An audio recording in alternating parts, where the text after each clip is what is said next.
We the top 10. UGK the major way, not play it don't stop here. Traffic lights, we going, know the time until the clock near. Bands on road, we doing digi to the whole block clear. Yo, what you got there? Oh, did you not hear? And he's taking over and we got the whole shop, yeah. Her, she wanna know me better, but I'm on the top 10. Gotta match my energy, you see I'm in the top, yeah. Yeah, it's top 10. Hey, now I'm in blessed mode, did you forget, bro? Put G.O.D. first and nothing less, no. On a radar per release, per request, yo. Life is like a dice game, that's a bet, though.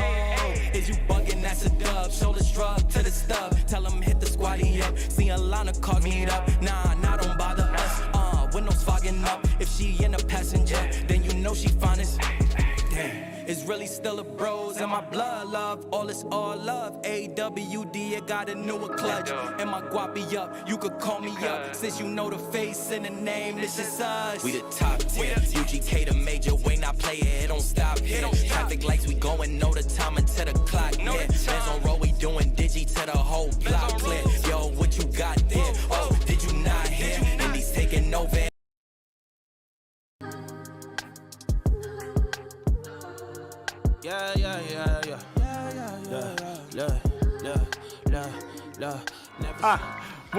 One, two. Coming off the top, y'all know how we do. Listen, I'ma drop a freestyle you can cherish. I'ma send a shout out to the host named Eric.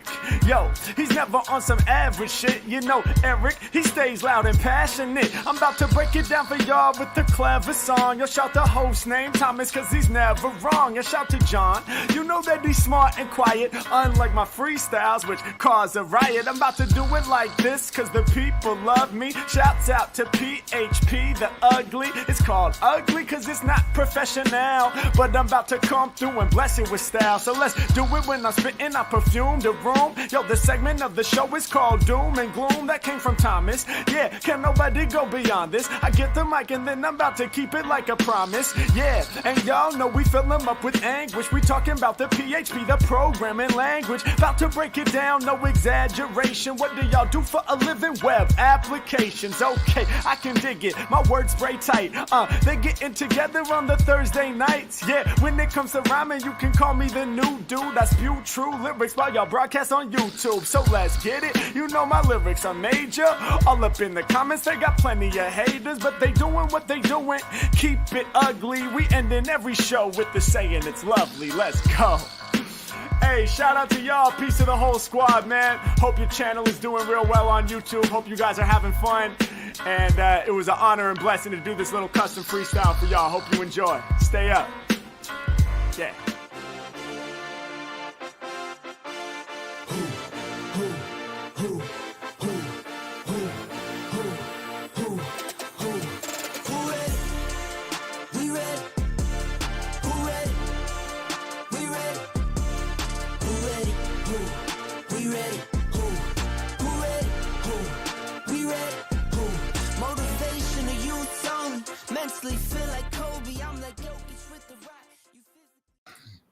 Hey-o, episode 395 of PHP Ugly is here, and my mic is working, and I'm very happy because it doesn't always work after I'm disconnected. I'm Eric. Yeah. I'm John. Yep, I'm John. I'll say it. You kept turning off my captions, bastard. Welcome to episode 395 of the PHP Ugly podcast. If you're not familiar with who we are or what we do, well, first off, let me say welcome to the show. This is a podcast that focuses on the PHP programming language, the PHP community, in our company, PHP Architect. We meet every Thursday around this time, 3 p.m. Pacific time, and just talk about what's been going on through the week and days and what's happened since the last show. The show itself is made a little better thanks to some sponsorships.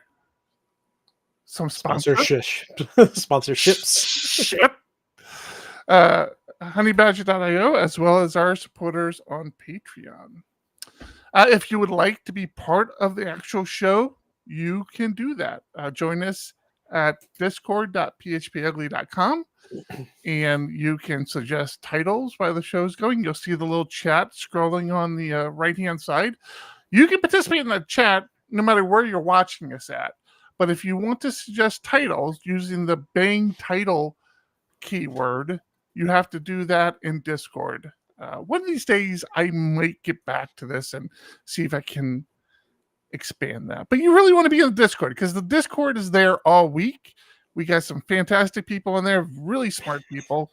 And John just keeps giggling. I don't know what's happening. Because I saw, oh, for fuck's sakes, I'm going to bed, so whatever. Leave me alone. And that's it. From this moment moving forward, we just basically ramble. So, and ramble we shall. We shall do some rambling. There will be rambling afoot. Look at us both, no hats today. Why do you think that is, John? Do you think? Because somebody screwed up the order. No, actually, it's because somebody apparently left their hat at the airport or on the airplane or in the car. He's not really sure where he left it. He just knows it's not on his head, which is really disappointing. I know you. You have more than one hat. No, I don't anymore. I'm down to 2 hats. My everyday wear, which we've already all seen what that looks like, and the one I wore to the conference. And it did not make its way back home with me. And I have no idea. Where I took it off at. There was, a moment where I felt like I was going to throw up, and I probably took it off because I was sweating a lot. We're going to talk about all that in a little bit. But before I get on to you, John, since we're talking about hats. Don't get off of me, damn it. Before that,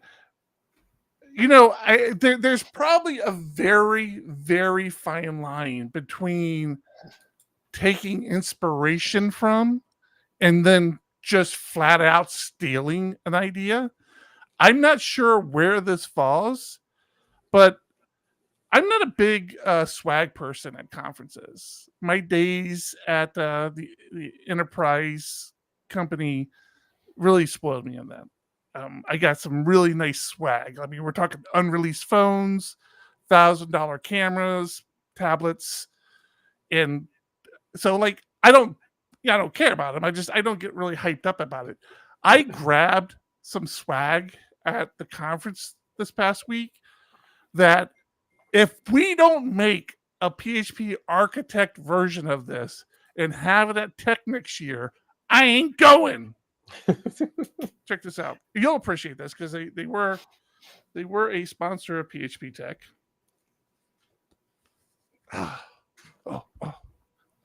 Oh yeah, he's even got the right colors, John.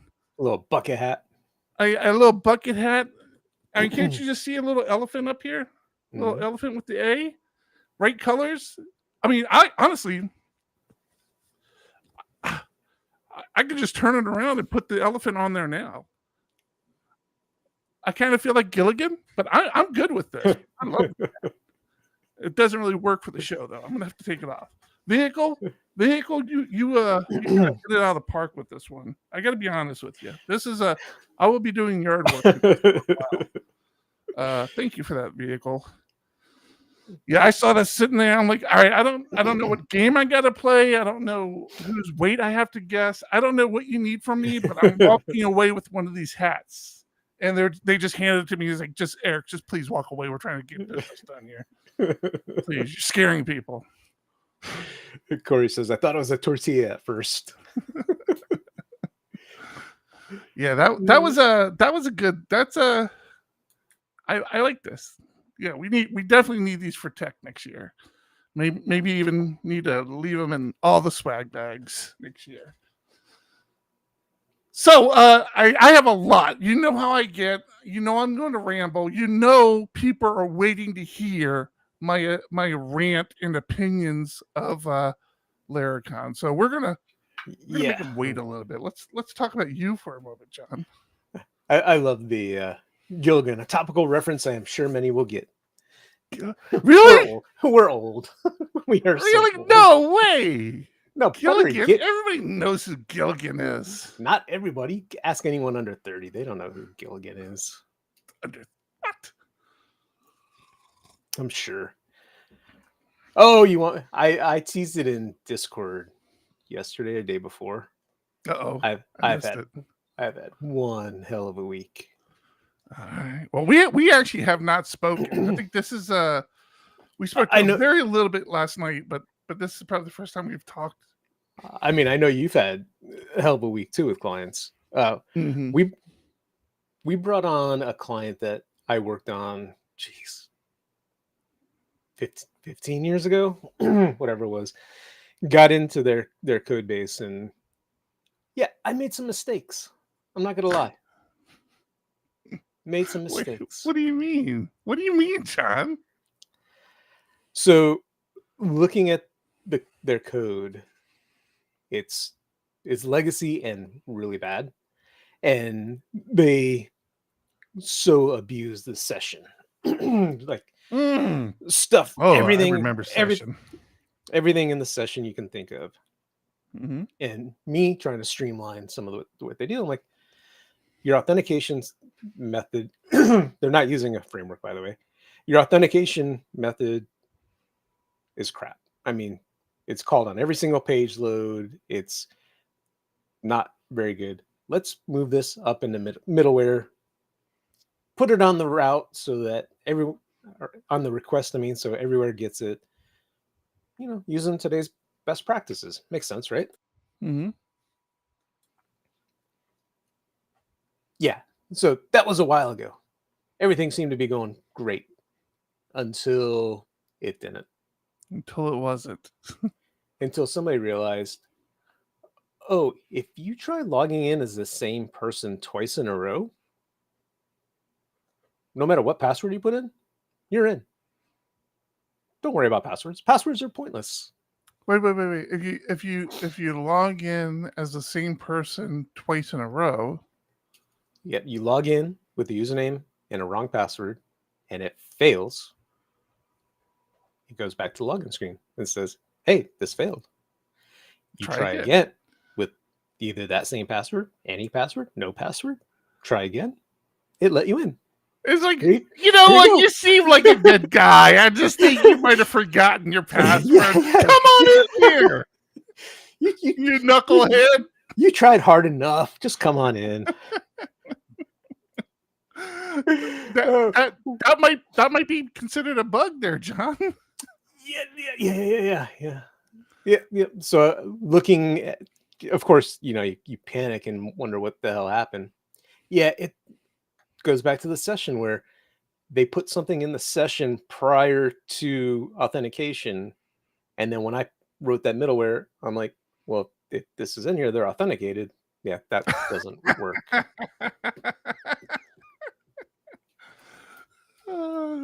That doesn't work. That doesn't work at all. No. Well, that's a pretty big blunder. I got to be real with you. Yeah, that's a pretty big one. Yeah, but it gets worse. Oh no! Don't tell me this. Yeah. You think, oh, I got this fixed. Everything's working great. No big deal. A few days later, somebody's like, oh yeah, somebody sent an email out this way, and if they open and click on that email, and they happen to know to go to the website, yeah, just let them in. As a person who sent the email. Oh, as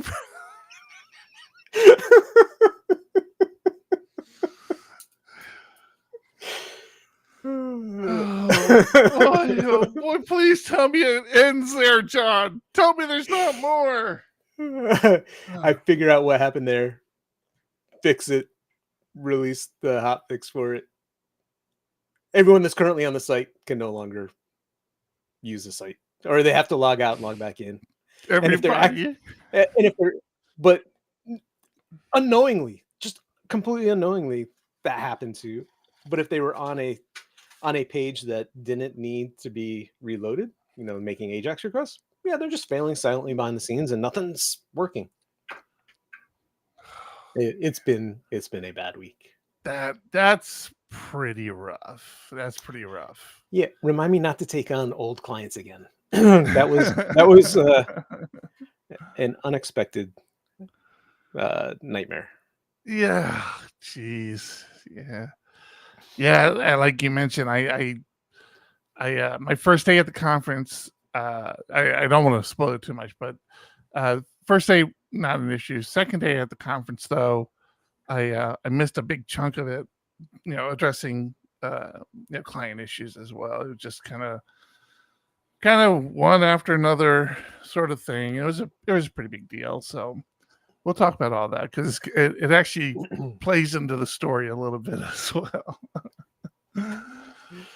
What else you got going on? Do I have hats? We have new hats yet, John? I got shipment confirmation. They should be here next week, I think. Actually, I can click on the tracking number right now and tell you when they'll be here. You tell me when they'll be there because I'm down there on Sunday. Oh, nope. Wednesday, September 4th. You suck. Oh, that's right. Because we downgraded the urgent shipment, huh? Yep. So to John's credit, last week, when he realized he had not ordered the hats yet, he, after the show, ordered the hats and paid significantly more for quick shipment. I'm like, cool, man. That's going to be awesome. I'm really going to be excited to have the hats for Laracon. And then John messed up. You see, they sent out a notification, and anybody who clicked on it could just log in and get the hats. No, John had to approve the proof, and that email didn't seem to make it to your screen. Yeah, what is that inbox? Sane box, whatever it is. Yeah, it hides a lot of crap from me, which for the most part is good. But when you need to do something timely, it's not a good idea. And I only went and looked because I'm like, whatever happened to the hat? So I'm like looking for emails from them, and sure enough, yeah, we had to make a small change, but we need you to approve it. Bummer. So yeah, didn't have new hats. I did wear my old hat at the conference, but again, that did not make it home. So yeah, kind of hatless for a while. Yeah. When's in it? What else you got going on? You got anything else going on? Anything fun? Anything cool? Anything exciting? No, baseball starting a week from this weekend. Both my boys are going to be doing fall ball, which is fantastic. They've never played on the same team, and I'm hoping they enjoy that. They're trying ice hockey this season. There you go. They're doing it's a 4-week like camp type of thing. They're gonna do that. Don't get them hooked on that one, man. That's an expensive sport. Is it really? Yeah. You get pads and all sorts of stuff, man. Yeah, we thought we were like reducing their schedule, like the amount of stuff they're doing, but then when we look at it, it's like scouts, hockey, rock climbing, baseball, skateboarding. It's like, yeah, no, screw that. Non-stop. Don't reduce their schedules. No, yeah, hell no. Yeah, you keep the little turds busy. Trust me, they'll drive you crazy. They'll get into all sorts of bad things. Drugs, JavaScript programming. Who knows what they'll do, John? They just, Jesus, keep them busy.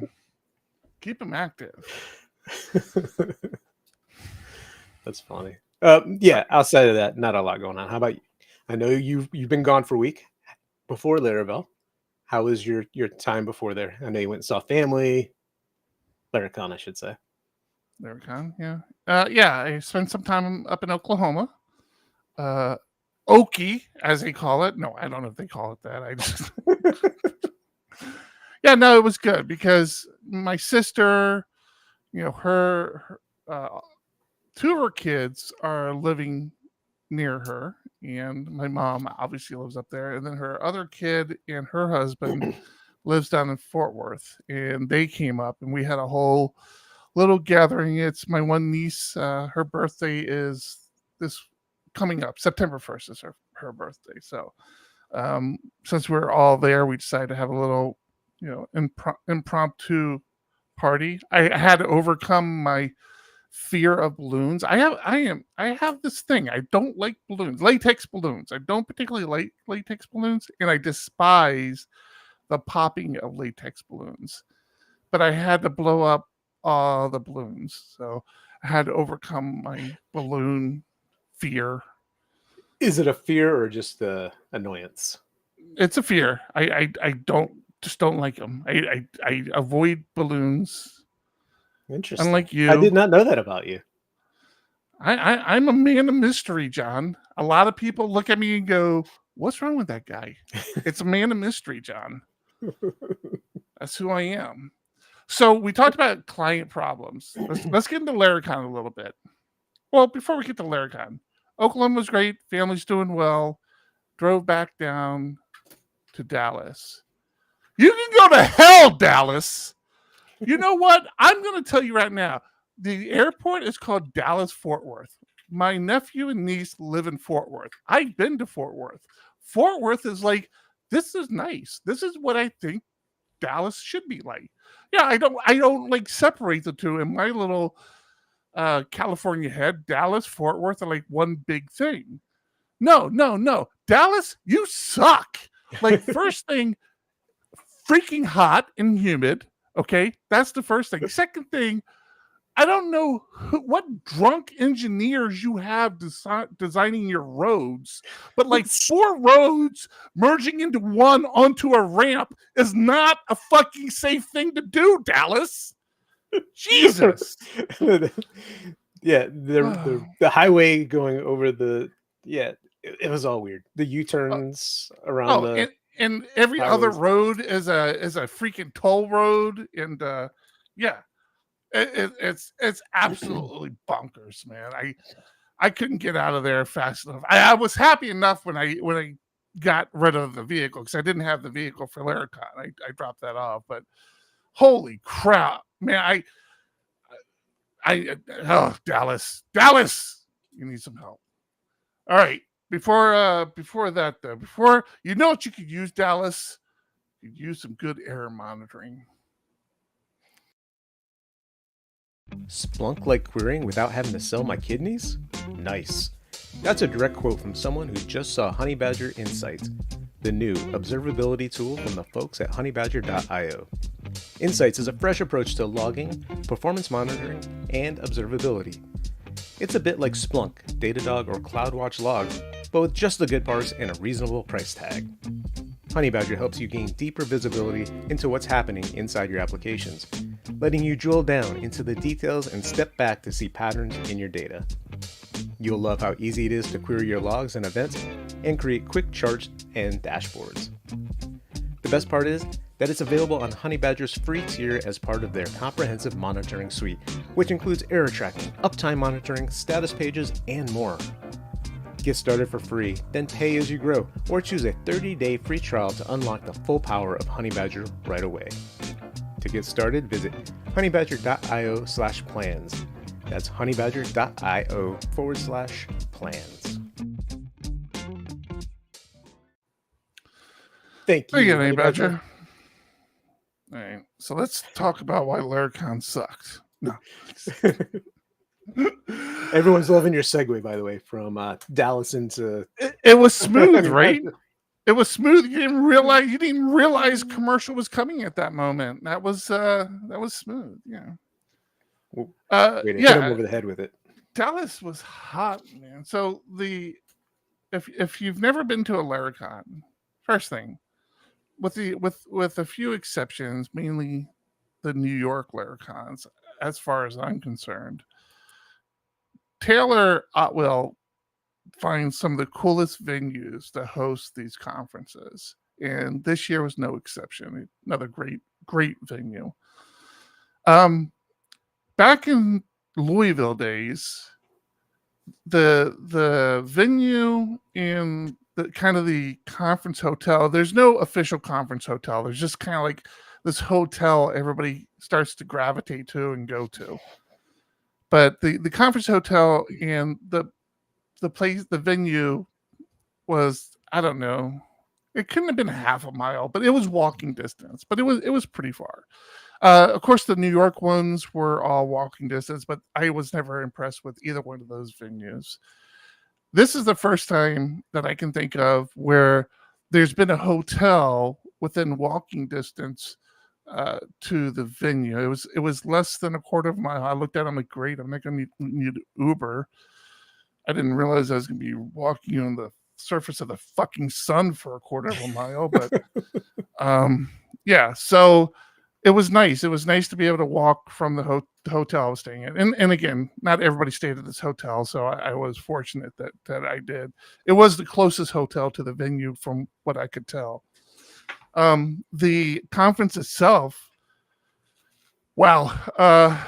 So the venue, the if you might remember last year, one of my bitches was that they had the vendors actually inside where the conference was happening, and it was like really difficult, and they tried to address it, but it was like, kind of difficult to address. This year was sort of the same thing. Like the vendors were still inside where the conference was, but they were at the very back. But the Taylor or the Laracon people were very sensitive to it. And by lunchtime, because as soon as the conference started, it was kind of like the same thing. Like there were coffee maker machines going up because like this coffee was a big deal, and Terminal Coffee was one of the sponsors or something. So they were making like these custom coffees for people, and the vendors were all talking. And I just happened to be sitting over top of it. And I just thought to myself, I'm like, all right, here we go again. I don't know why we have this configuration. But like immediately they started saying, okay, if the vendors could just please, talk, whisper during the conference. And it's still like it got better, but it was still going. And by lunchtime, it was just like all out. Don't talk to the vendors. The vendors are not going to talk to you while talks are going on. And so they kind of nipped it in the bud a lot quicker, which was nice. The venue, but it's still a weird layout. I mean, have you ever been to a conference where the vendors are in the same area as talks happening? No, and it never works out. I haven't seen where it works out either, because even when you don't have the issue with talks going on and people trying to visit the vendors, it's between talks. And like when people normally just stand up and like mutter around, and then you got all the vendor people, and it just creates these massive traffic jams of just people who don't necessarily want to visit a vendor. They're just trying to get outside to grab a smoke or something, and all the people trying to talk to the vendors, and it just gets to be a lot. So yeah, it's weird because the venues he picks, there's not a lot of other like you have to have sponsors, right? You have to have vendor booths there. I'm not sure there's a potential solution to this year that they clearly decided not to go with. And I'll talk about that here in a second. But yeah, I don't know. That is definitely one of the things he needs to figure out, because this year I talked to Taylor a little bit. He didn't quite hit 1,000, but he got damn close to 1,000 people coming. So 1,000 people in one area is typically a nightmare anyways, right? It's like, it doesn't matter how much you try to prepare for that, it's going to be congested. This is where this venue really shined. And I think one of the reasons why they didn't do what would have made sense to me. So we'll just round it off to 1,000 people. It wasn't that. We'll say 950. Okay, we'll say 950 people. At no point were you not able to find a seat, which is so nice when you go to these things, right? I mean, there are always seats available. But the big thing that they did is they had this like satellite room where you could basically walk behind the stage, and there was this massive room back there, massive, which again, in my head, I'm like, okay, this is where the vendors go. Like, put the vendors back here. But they used it as like this, just, they said that if you went back there, you did not have, you could talk on your phone, you could do whatever you wanted because the noise wouldn't travel up. But there was enough separation, and there were enough areas. So you couldn't see obviously the speakers, but they had a massive movie style screen. So you were still in the venue, you were still at the conference, and you were kind of like literally behind stage. So it was, and you got backstage passes. Yeah, I think they did a lot to separate people. Yeah. So that made it really nice because, like I said, and it had two, it had the floor where everybody, all the chairs were set up, but it also had like a balcony section, which accommodated a lot of people up there. That's actually where I spent the conference. Because you're antisocial and you wanted to be away from everybody. Yeah, 100%. And Andy, Hinkle, who else? Jess, all you guys all you people who came up to me and said hello and got me talking. I appreciate Omni who wanted me down. Yeah. Even Dan, the filament guy, Dan Heron. Yeah, Heron. Huge fan of this guy. I actually met him for the first time last year, and he is like looking me right in the eye and saying, "Hey, Eric, how's it going?" I'm like, "Good, little man. How are you?" And I didn't even realize who it was, and he's Dan, and so it was, it was good. I say that, so I have to say, I know how passionate Taylor is on this like one-track conference, and it definitely has its pros. We've talked about in the past where you don't have to worry about missing a talk because there's only one track. So you're either, sitting there seeing the talks that are happening, or you leave because you needed to leave, right? There's only one track. But I got to be honest, like, there's been enough people like myself who have been doing Laravel long enough where I feel like it's like getting like, he really needs at least two tracks, right? Because the first day is probably the first time I've sat through an entire day of Laracon and not got up and left or did something or anything. I sat there the entire day, but there were some like very beginner sort of talks, and you need that because he does the whole who's this your first Laracon, and a good amount of hands go up. I don't know if like half the hands go up, but like a good amount of hands went up. And you got to assume, like, if that's their first Laracon, then they're probably within that 1 to 5 year period of like working with Laravel, right? They're probably closer to 1 to 3 years of working with Laravel. So having like a lot of these beginner sort of, oh, hey, did you know you could do this with Laravel talks? It just really seem to have to be there.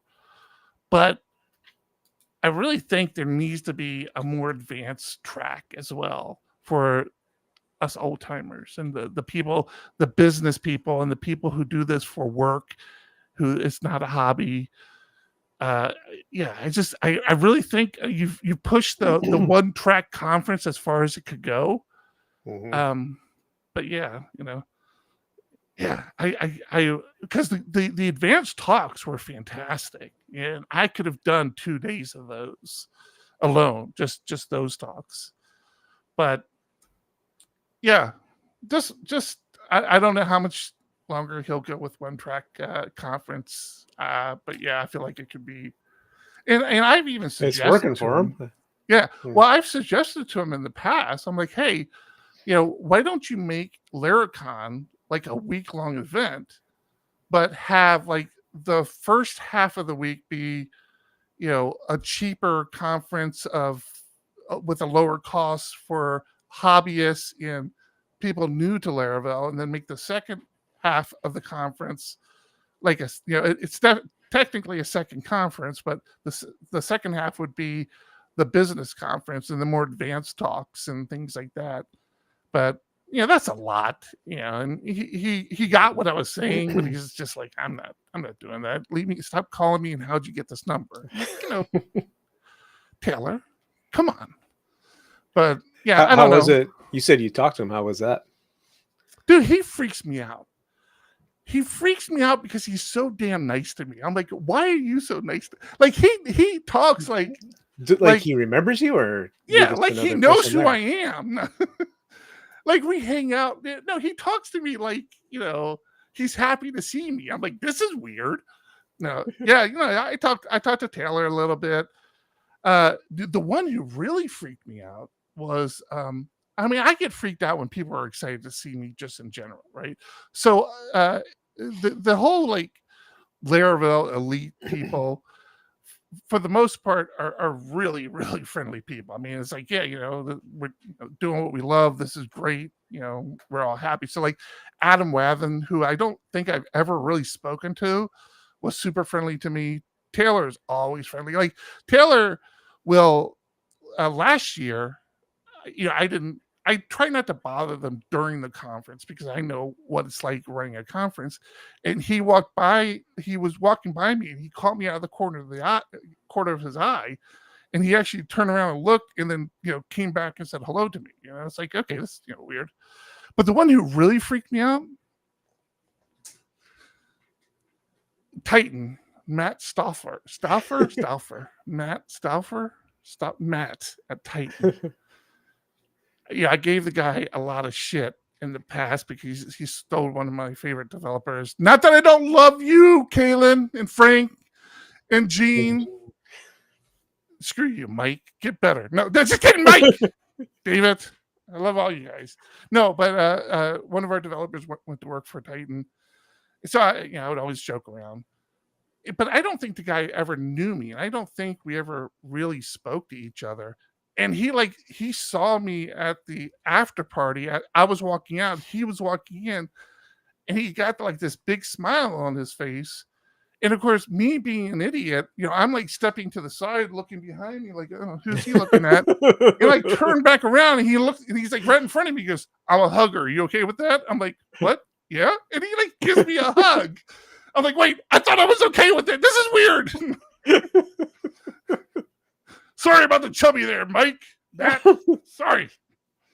No, that was so. I didn't think. I didn't really think he knew who I was. I have interviewed him in the past, but it's like a different thing. So yeah, it was fun. I liked your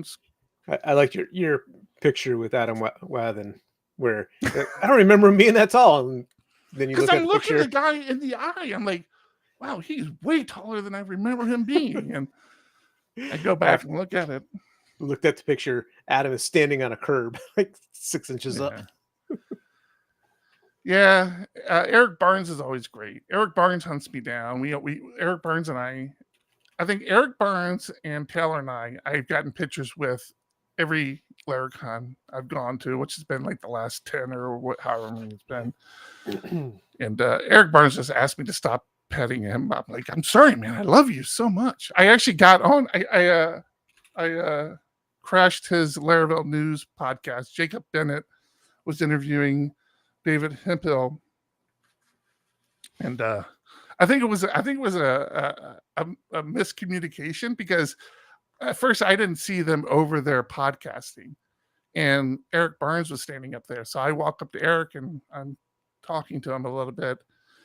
When I realized, oh, they're over there podcasting, and Jake Bennett says, "Let's get Eric in here. Let's get Eric in here." And Eric, I was between Eric Barnes and Jacob Bennett, so like I start to like move back into the side, and I think Jacob Bennett thought that I thought he was talking to me, And so, he says, no, let's get the other Eric. No, let's get both Erics in here. I'm like, okay. And so I just crashed it. I'm like, yes, please. Sorry, I didn't mean to. Yeah. So yeah, I had the Primogen was there. I didn't get a picture of the Primogen. Everybody was talking to him or no? I did not. That was during the whole client fiasco thing there. So I was oh my god. So the client fiasco thing took me away. So like I said, the first day I stayed, watched all the talks. Second day, wait, before you get into that, did you watch the Primogen's talk? Yeah, I'm gonna get to that. Okay. So yeah, I watched the Primogen's talk. The second day, I missed I think one talk in the morning because I had to take this initial phone call with the client, and then a bigger call came of that call. And so I missed like 2 or 3 calls after 2 or 3 talks after lunch. And I don't know what happened because when I left, everybody was in a good mood. Everybody was laughing. There was a lot of clapping going on. I'm not even exaggerating even a little bit. I walked in and pretty much the whole auditorium were crying. Like everybody was crying. Like grown men were crying. And I'm like, what just happened? Like it was like I'm like it was like and the person had wrapped up their talk. They were doing Aaron was doing this little he would ask the speakers like 2 questions, and he was like struggling to get his first question out because he was crying. And I was sitting there with Jesse. I was sitting there with Jesse, who I met for the first time. I'd actually made a new friend, Jesse. Impressive. And I'm like, I sit down, I'm like, what I miss? He was just like, just watch the video. I still don't know what the hell happened. I don't know what happened. Really? Did you? Oh, do you know what it was? No, I don't. But how do you walk in on that and not figure it out by the end of the conference? Nobody would tell me about it. It was just like, it was a very emotional story. You just have to go watch it. I'm like, which is another thing. They streamed the whole conference, by the way, for free on YouTube. And I don't hold me to this. I don't know if it's a fact. But what I heard, because every speaker had intro music walking in, and I heard it kept getting copyright striked. So I assume they took them all down, and I'm assuming they're going to clean them up and make all the talks available again, because all they have to do is take out that mute that intro music and it'll be fine. So I still don't know what it is, and I've looked for the videos so I could watch it. I do know the speaker. I would have to look at the schedule to get their name, but yeah, it was jarring to walk into that auditorium at that moment. Yeah, like the when I walked in, she was just standing there. Aaron was like, kind of walking over towards her, and you're just hearing in the background, like, the hell just happened? So yeah, it was a very impactful talk. I am looking forward to going back and watching it. I mean, not looking forward to it. I'm not trying to. I'm very curious to see what the context of it was. Context of it was, what it was about. Was it Kapihi? That sounds right. The title of the talk was "Building Your Village." Yes, that was it. Because that was the one thing. Tribe is a village or tribe? Village. Building. Oh, because the one thing I did hear her say is, find your tribe or something about a tribe or something like that. And that was 100% it. So whatever it was a very powerful talk, and I need to go back and watch it. It was exciting. So Yeah. Besides that, I mean, the talks themselves, like I said, the first day was the one I could talk about the most. And they have nothing on PHP Tech Talks, right? So it's still very much a marketing, I don't want to say a marketing conference, but it is hardcore Laravel, probably more hardcore Laravel than in the past, because in the past they would have people who were like, oh, hey, we created this package, you should use our package. And it was just like, okay, what? And there was still like some of that here, I guess, because if you think about it, yeah, there was still somebody selling a service. And you still had like Nuno talk about his pest package, which is fantastic, by the way. Pest 3, he has a mutation testing, which is like just fantastic work. So I mean that's there, and it's always been like Laravel packages. I don't know why it just didn't feel so like in the past. It just kind of seemed out of place, because it just seemed out of place. They seemed like to be like very niche packages. I don't know.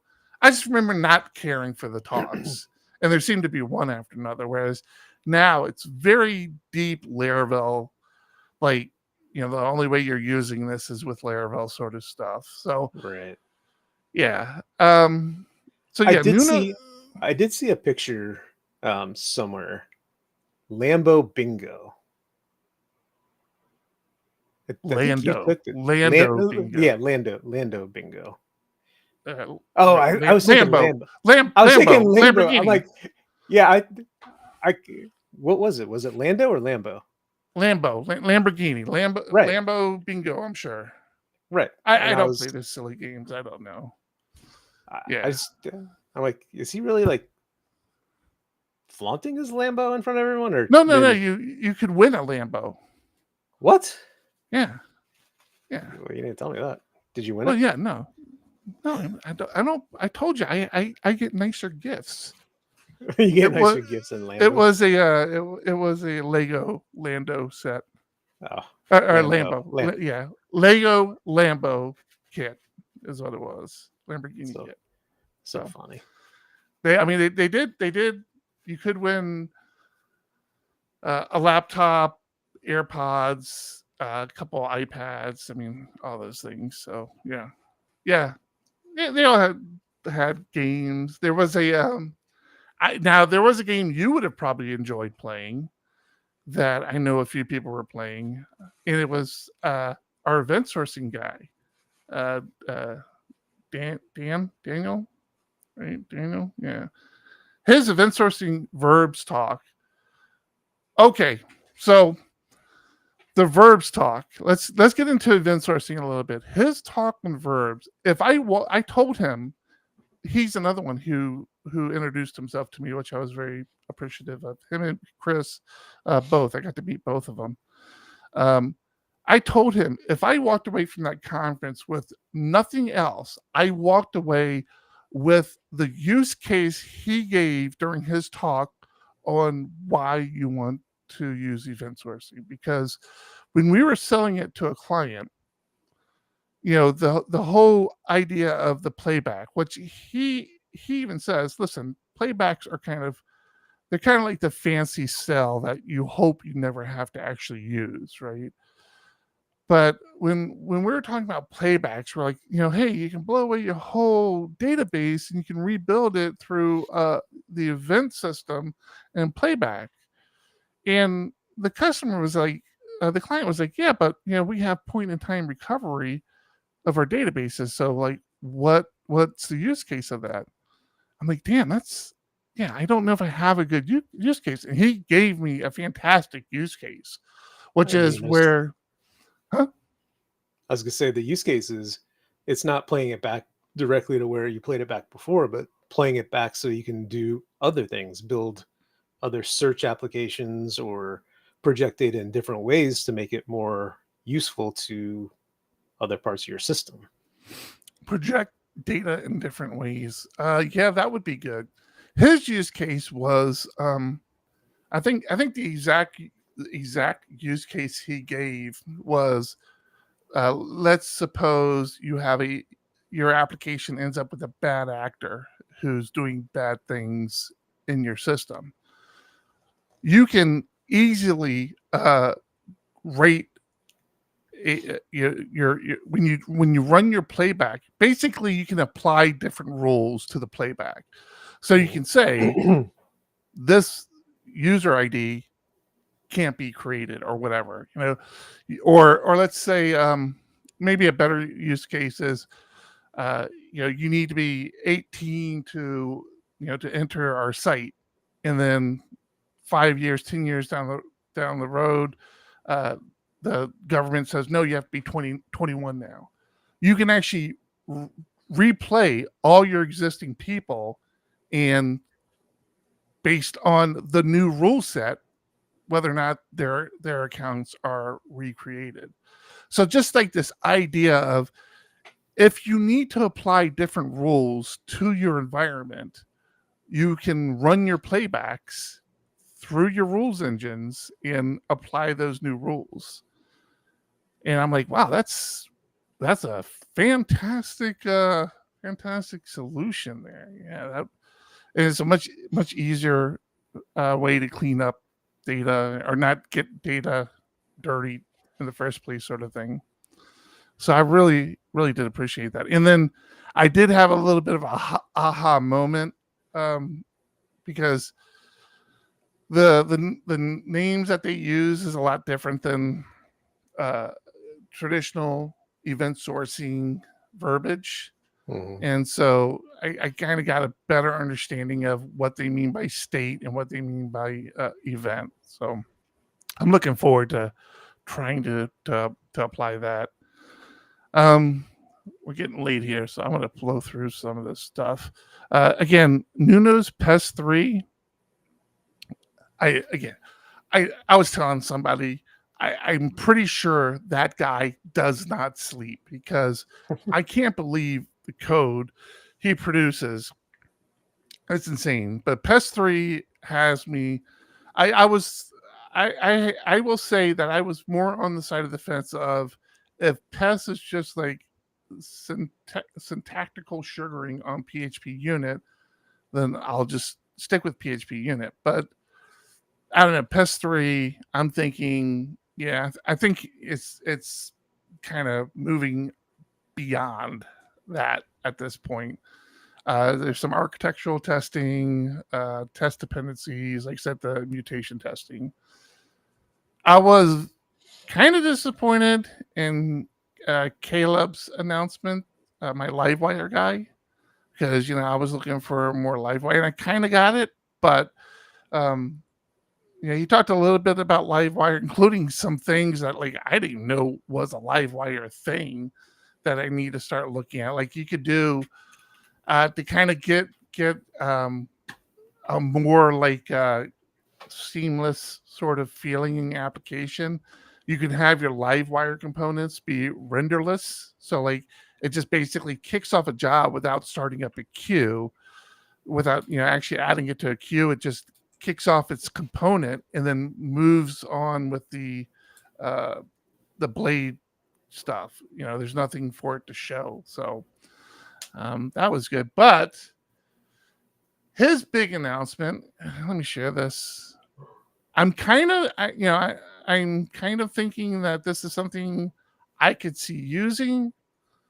But his big announcement was Flux, which are Livewire UI components. So think Tailwind, but think Tailwind, right? Because it's what it is underneath the hood. He creates a bunch of drop downs and form stuff using Tailwind, and it's meant to drop into your Livewire stuff.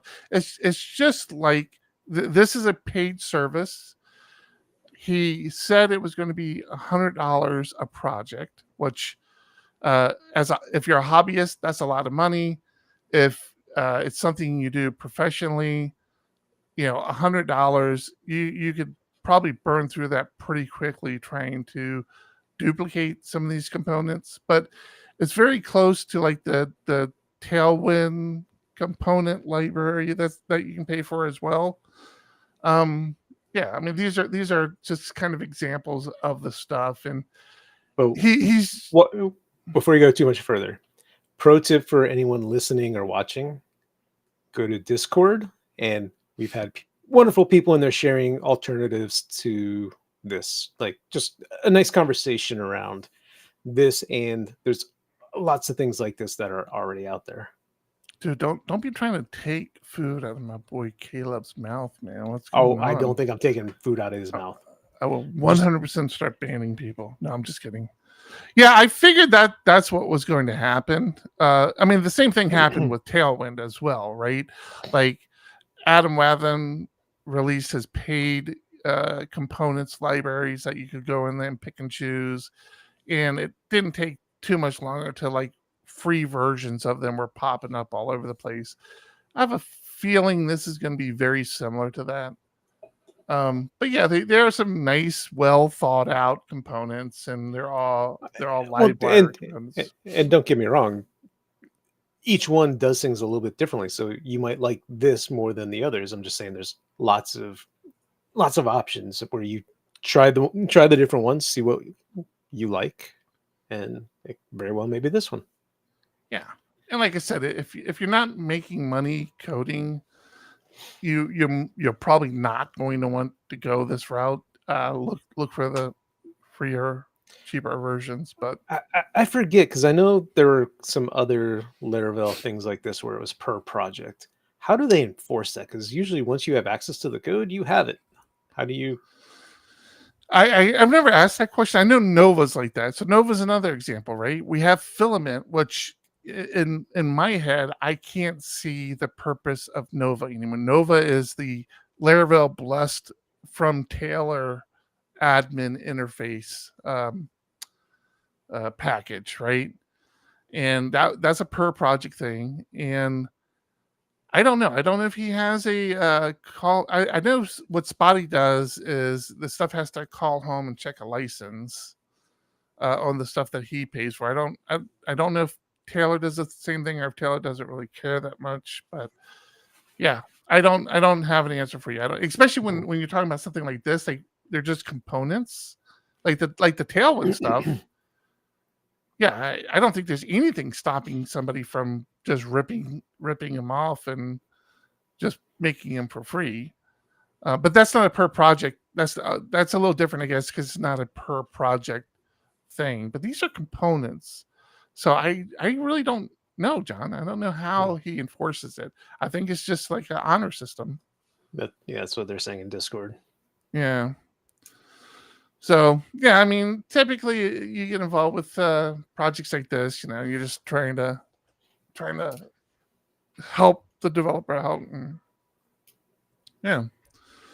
So that all happened. There was some other good talks. There was somebody who did a talk on Laravel and AI, which I found interesting.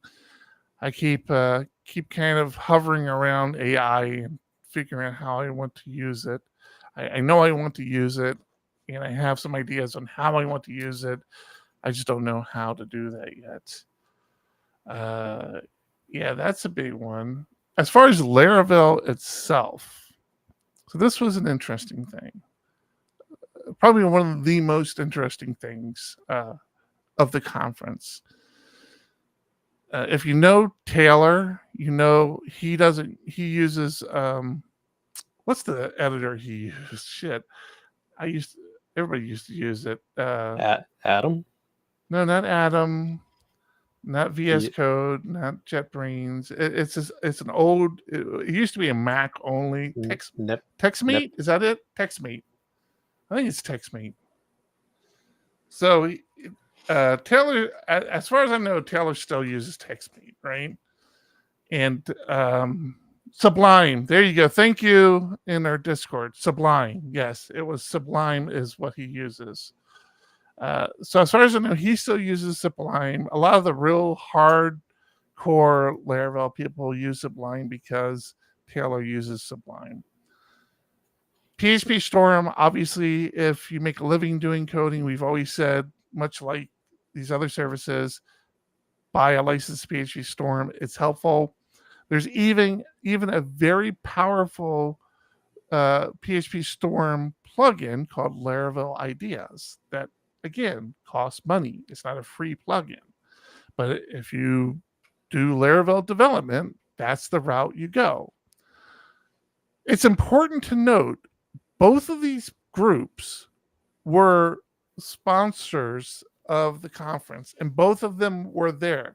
JetBrains was there doing their PHP Storm booth, and they had the creator of Laravel Ideas at the booth with them, so you could ask questions. So you have the PHP Storm with Laravel Ideas.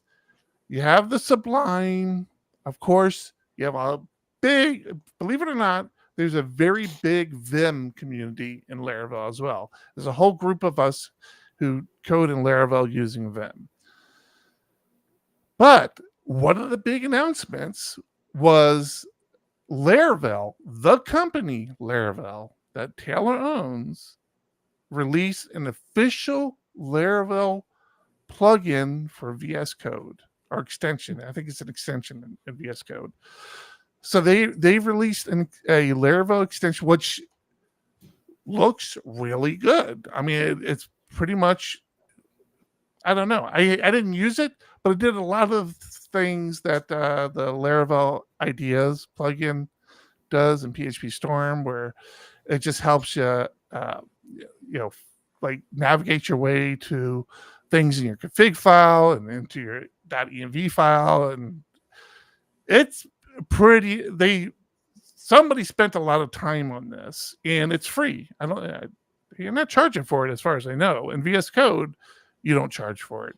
And keep in mind, VS Code, Microsoft, GitHub, none of them were sponsors, but they got a big announcement.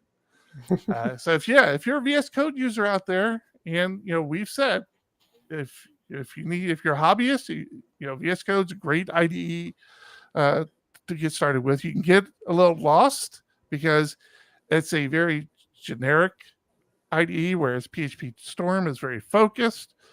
VS Code is more like Vim itself, where you can kind of bolt on a lot of plugins or extensions, whatever you guys call them, and do a lot of different things with it. And you can bog it down pretty quickly. But if you do Laravel development, I would say run, don't walk, and get this extension.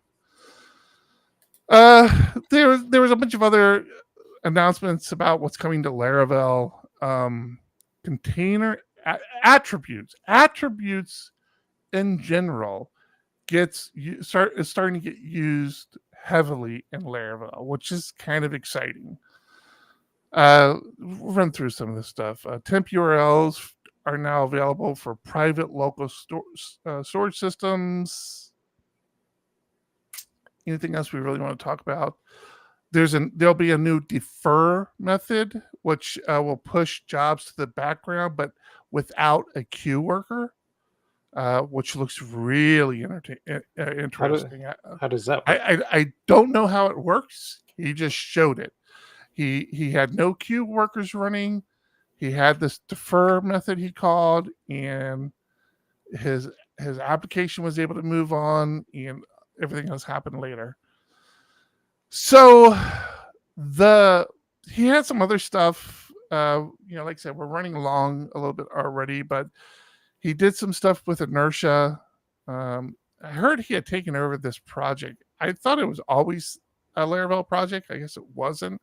So there's going to be an inertia v3, which is if you're a big JavaScript person and you haven't embraced something like Livewire, inertia is like this binding between JavaScript and a Laravel application that lets you pass variables and stuff back and forth. It's very slick.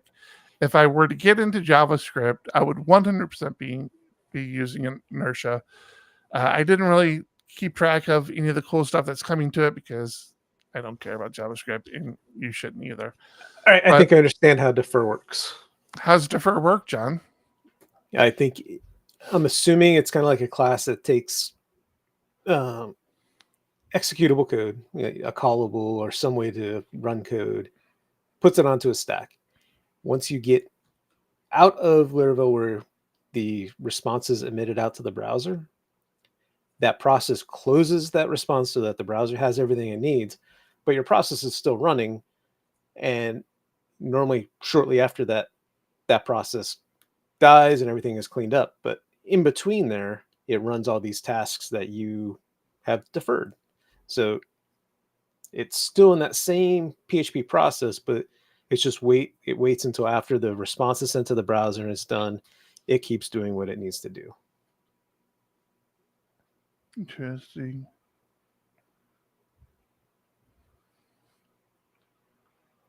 It's kind of like, you know how all your classes you can have the destructor.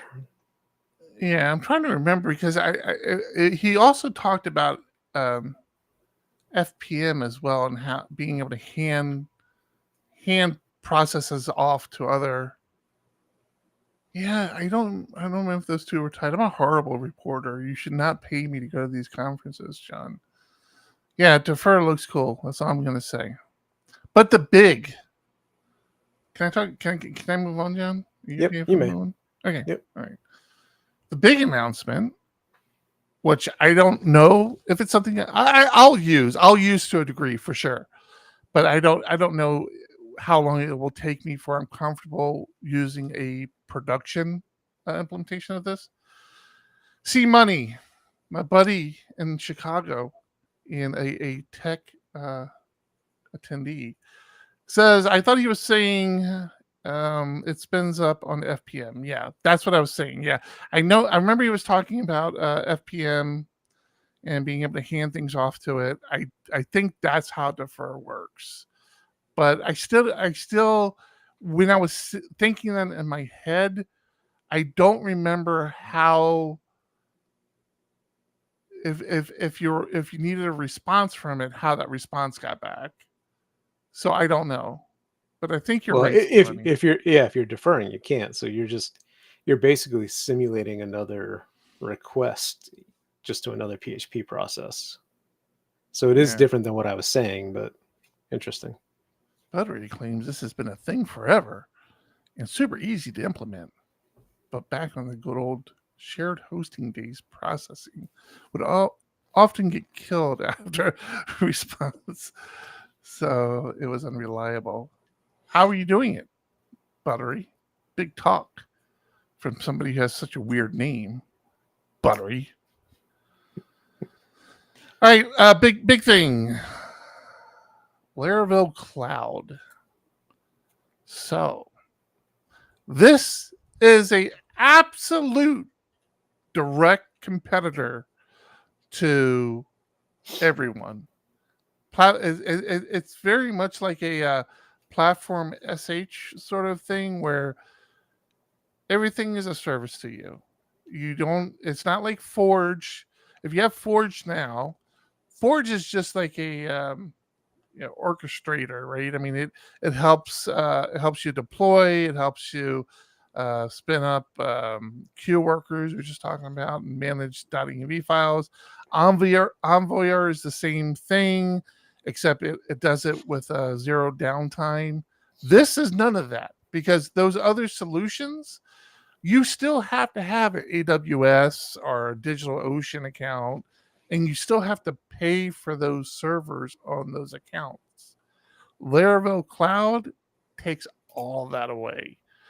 And it takes it away in such a very cool fashion, because everything is managed through the interface. There's an interface. Obviously, I can't demo it, but Taylor showed us a demo of it, and it's almost. I don't want to use the word serverless because I feel like that might get overused, but the one part that gets me a little queasy is there was no mention of having access to a server, like being able to SSH into something, which, as often as I try not to do it, there's still those cases where, okay, we get SSH onto the box and see what's going on or fix this. So there was a lot of talk about that not being a thing, and the reason why I think it's not a thing is because you only pay for the servers when they're running. This includes your database server. So the database server is a different server. In both these things, you only pay when they're running, which is like, again, if you're a hobbyist, if you have a small little blog that you wrote in Laravel, and you host it on DigitalOcean and you're paying for a server to run 24/7 when you have like 4 people hit it a week, that's the pricing on this was very competitive. I will say that. One of the cool things, this is built by Taylor. This is not, he's not using somebody else's package or something. This is something built by the Laravel team. So it's very focused on Laravel. So when you spin up a database, it adds the credentials for that database into your application. You don't even have to touch anything. It just happens for you. It's sounds very promising. Not only that, it allows you to, so you manage your code still through like GitHub, right? And it allows you to scale your servers both vertically and horizontally with just a couple clicks, first off. But what was that database service, John, that Aaron worked for? That Aaron worked for. Yeah. Your buddy worked for it too. Oh, PlanetScale. PlanetScale. So PlanetScale had this concept of, you can have like a master branch, which is like your production database, and then you can create other branches, like a development branch, which would be like the same database, but the development branch of that database.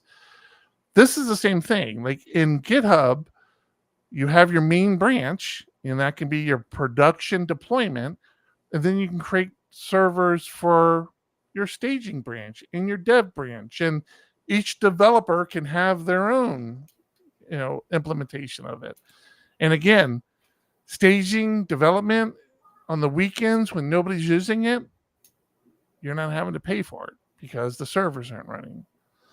So I think these sort of solutions, how they scale for, they're not going to be the right solution for all businesses.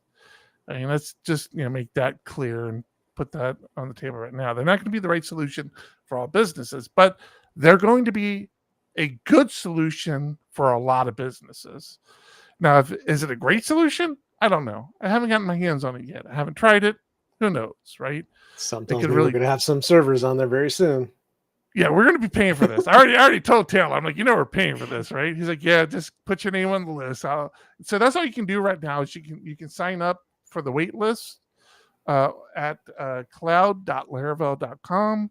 Sign up for the wait list, and if it's anything like anything he's done in the past, he does a slow rollout where he'll release to a few hundred more. So yeah. So you're on the list, is what you're saying? Oh yeah, I'm 100% on the list. Yeah. So yeah, that's a lot of day one. That was all day one, right? I really, actually, Verbs might have been day two. Yeah, I didn't do a lot on day two because, like I said, I was kind of preoccupied with other things. But it was a good clients can be a pain in the butt.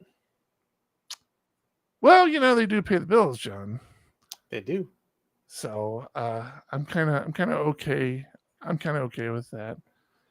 Yeah. So it was a good kind. It's probably the first Laravel conference where I've walked away a little more excited about Laravel than I had been in a while, because so much of Laracon for me has just been, yeah, John, great idea. John sending me little messages like, "Can you shut up for a second? Like, thank our Patreon supporters." Yeah, thank you to our supporters on Patreon. Thank you. Speaking everyone. of making money and getting money, we do appreciate it. Oh man, dude, I so badly want to tease something and I'm not doing it. And I think you just did. no, I didn't, John. You know what I want to tease. I don't. Now I'm curious. We talked about it before I left. Patreon supporters. We appreciate our Patreon supporters. Some donate as little as $1. It helps us because it just makes us feel good, but it's nice. $2, John. It's not a lot of money, but you help support people in the PHP community, and you should feel a little better about yourself, John, for $2 or $1.99. Just saying. Thank you to all our supporters on Patreon. We do appreciate you. But what was I talking about before you cut me off so rudely, John? That's what I do. I just cut you off. Yeah. So right. Cloud, I'm very excited about. Excited about Pest. It was a good conference. I think that's what I was talking about. It's been a while since I've just been going to these conferences because I have friends that I see there. I like to kind of stay current with people. I tried to smooge up to some of the sponsors, be like, hey, there's another conference you can sponsor. Which we didn't talk about very much at all because it was all Laracon. But call for speakers is open. Go to phptech.io. Don't just blow over it, John. Let me pull it up. Let me pull it up, John. phptech.io. Is that what you said, John? That's what I said. phptech.io. Let's go to phptech.io. Well, this is weird. It's like you can even purchase tickets now, John. John, did you write this part? Because it's really slow, John. I feel like you wrote this part. If you load the page twice, you get a free ticket.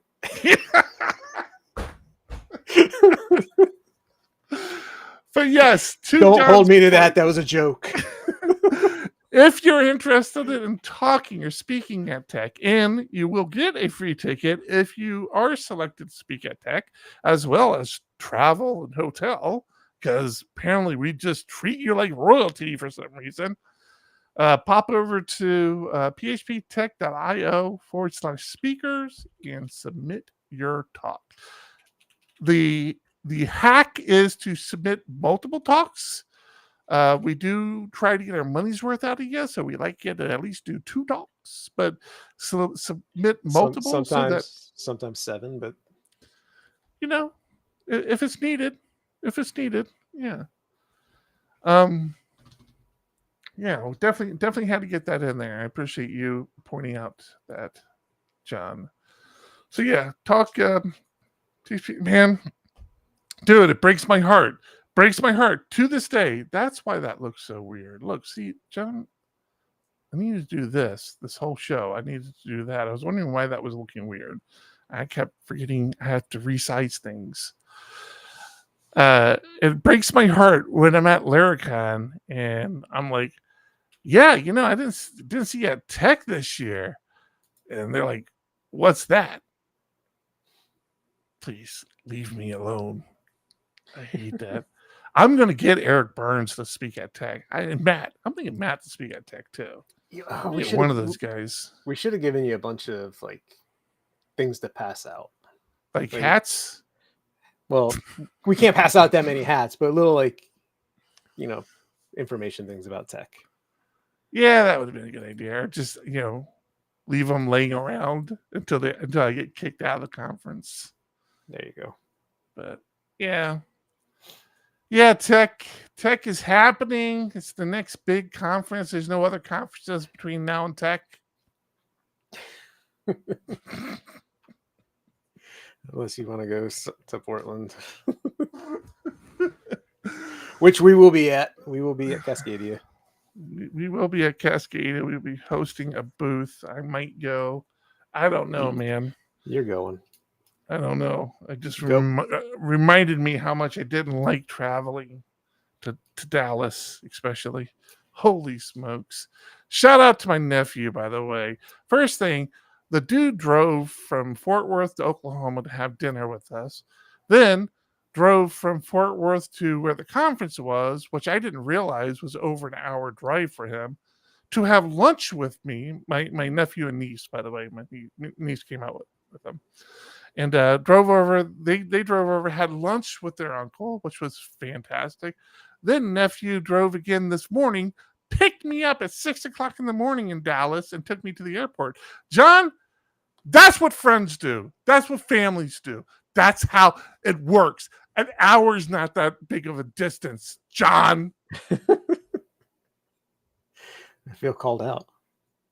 No, I don't know why you'd feel that way, John. I'm just trying to project my voice better. Oh, Buttery, get your ass to Chicago. I don't want to hear it. Just get your ass to Chicago. You know you got the money. You just get there. $3,000. Jeez. That's just for flights. Oh, flights and a hotel? No, it's got to be more than that, right? That's like I want to support my friend Michael Drinda and go to Laracon AU because again, he's been doing that for a couple of years now, and I can appreciate all the hard work he puts in. Oh, production! I haven't even talked about the production level of Laracon. So I appreciate that this is Taylor's thing, but that guy is spending money, and I'm sure he's not doing a lot of the work. The production level of Laracon was absolutely through the roof this year. Like, they clearly paid a professional group to come out and do this conference. It was bonkers how well and how smooth it ran. And I'm calling bullshit if Taylor ever tells me, no, I coordinated that whole thing. I think he just signed off on it. But yeah, there were a lot of people running around in black shirts who, they were like, they didn't know what Laravel was. They didn't care who we were. They just knew they had to work the mics.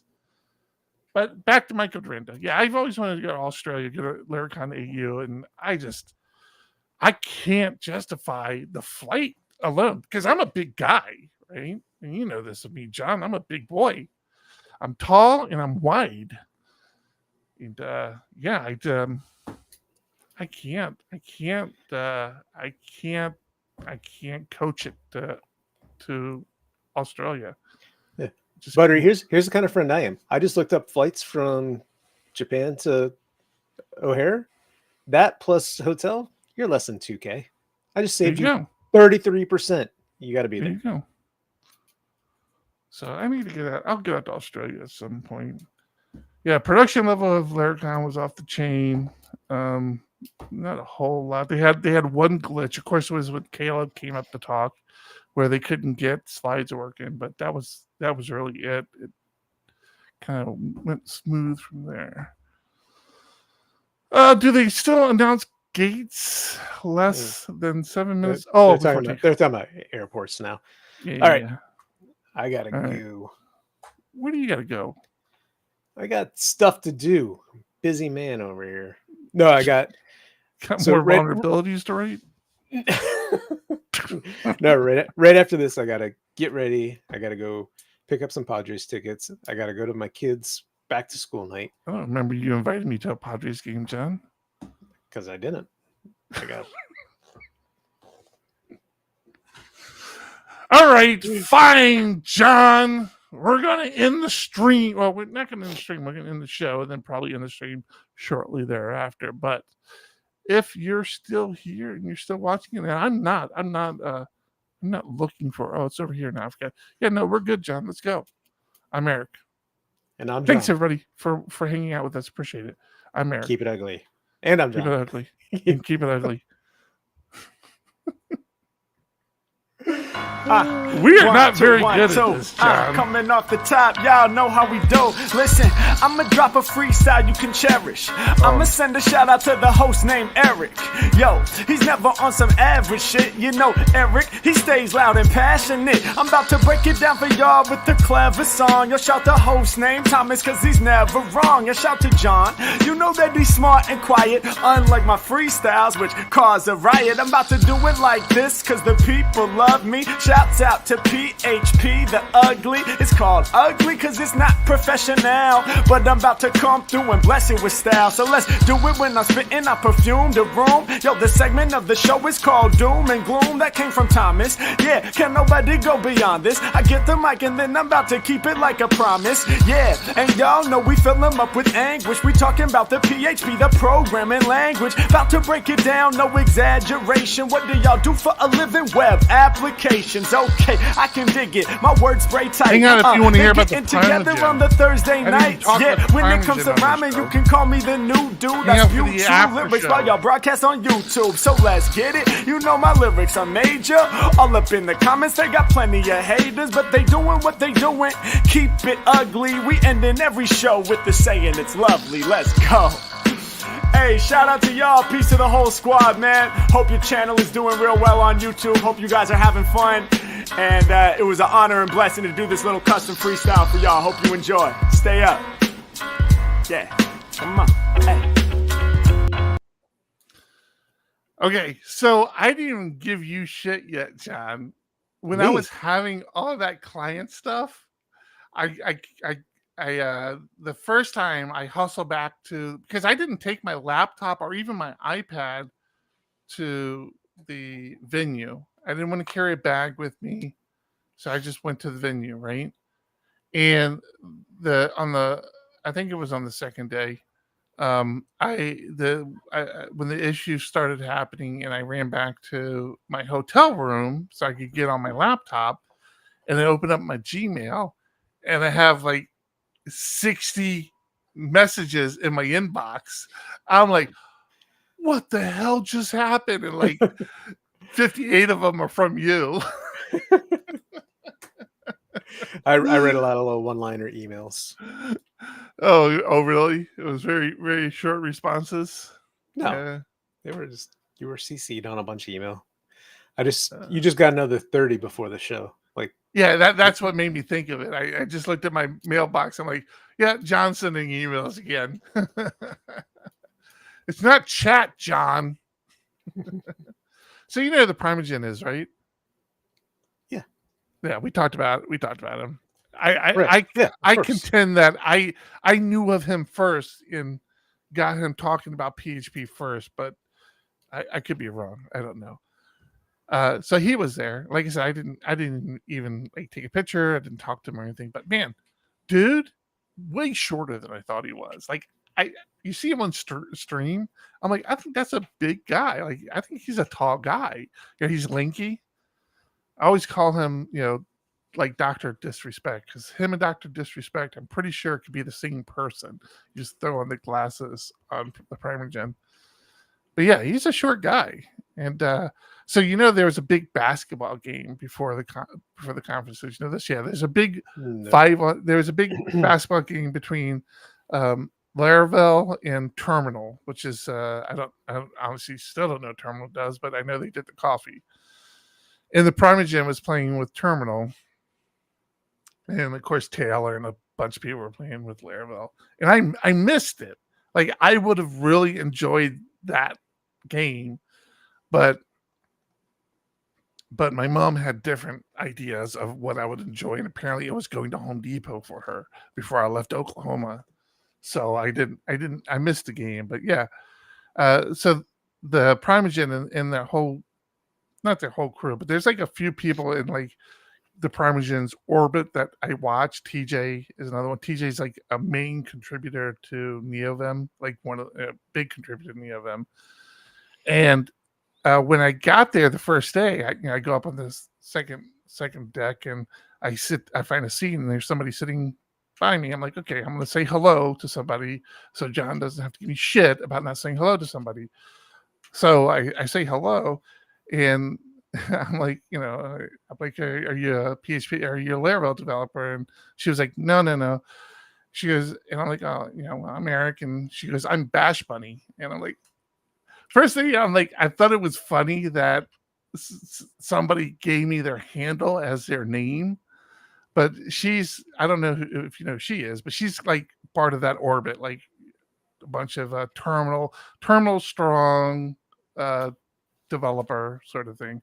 Bash Bunny, check her out. She's so it was just kind of crazy that she was there. Like, hey, what are you doing here? Like, this seems weird.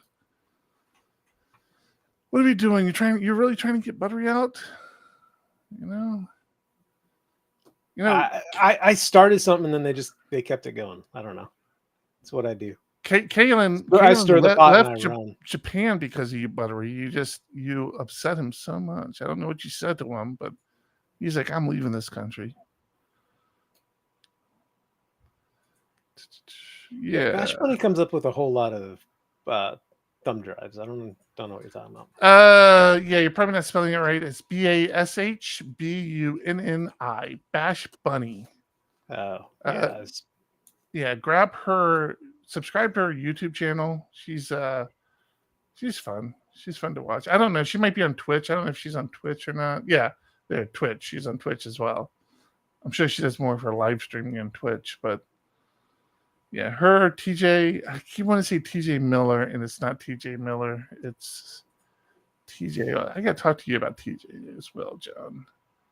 Yeah. Okay. Let's see.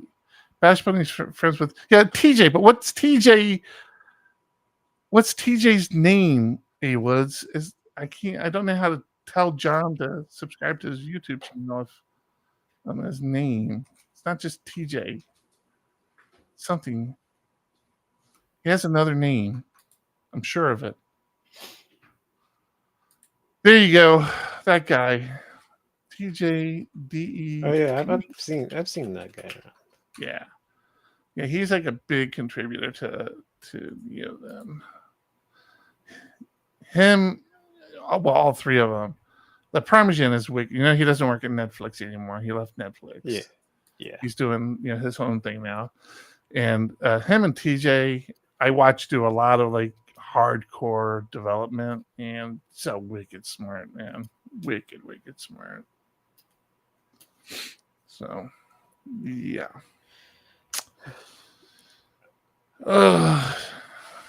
Alrighty. I'm gonna have to take off.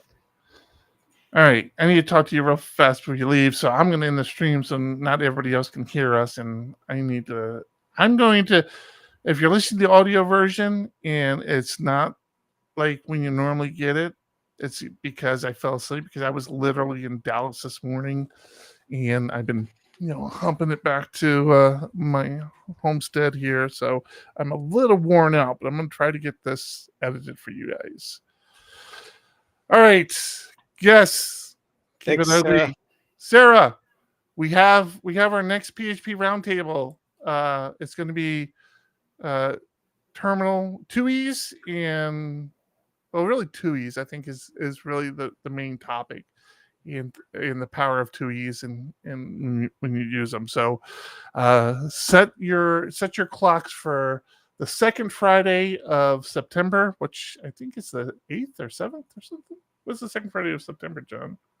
I don't know. 15th. The 15th. And PHP Roundtable. And I don't want to hear another excuse from you, Sarah. You've missed the last two. Of I'm not in the country or I'm too tired or 13th. I lied.